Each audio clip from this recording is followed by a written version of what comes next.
Computer, IT आणि कोणताही software related course करणाऱ्या विद्यार्थ्यांच्या मनात एक प्रश्न असतो, सर IT कंपनीमध्ये नेमकं काम काय असतं? एवढ्या सर्वोत्तम पॅकेजच्या नोकऱ्या विद्यार्थ्यांना मिळतात तरी कशा?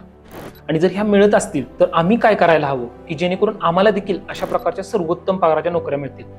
आता हे प्रश्न विद्यार्थ्यांना पडणं स्वाभाविक आहे, परंतु विद्यार्थी मित्रांनो, या गोष्टी जर तुम्हाला इथपर्यंत जायचं असेल तर सगळ्यात महत्त्वाची गोष्ट, तुम्हाला कंपन्यांच्या प्रकारानुसार ही कामं वेगवेगळी असतात. सॉफ्टवेअर कंपनीत काम वेगळं आहे, मेकॅनिकल इंडस्ट्रीत काम वेगळं आहे, मॅन्युफॅक्चरमध्ये काम वेगळं आहे. आपण फोकस करूया सॉफ्टवेअरला. आता सॉफ्टवेअरमध्ये नेमकं काम काय असतं तर coding, testing, development, support, maintenance अशा वेगवेगळ्या प्रकारामध्ये हे काम केलं जातं.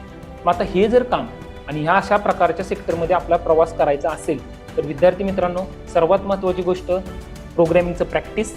दुसरी महत्त्वाची गोष्ट, प्रत्येक गोष्टीचा ॲप्लिकेशन ओरिएंटेड विचार करा. म्हणजे ही गोष्ट आपल्याला कशा प्रकारे ॲप्लिकेशनमध्ये आणू शकतो, याचा रिअल टाईम अप्रोच कसा राहील, एवढ्या गोष्टी केल्या. आणि सर्वात महत्त्वाची गोष्ट म्हणजे सराव. कुठलंही क्षेत्र असो, सराव शिवाय पर्याय नाही. आणि हो, या करिअरच्या प्रवासात कोणतीही शंका आली तर उदय सर तुमच्या नेहमी सोबतच आहेत.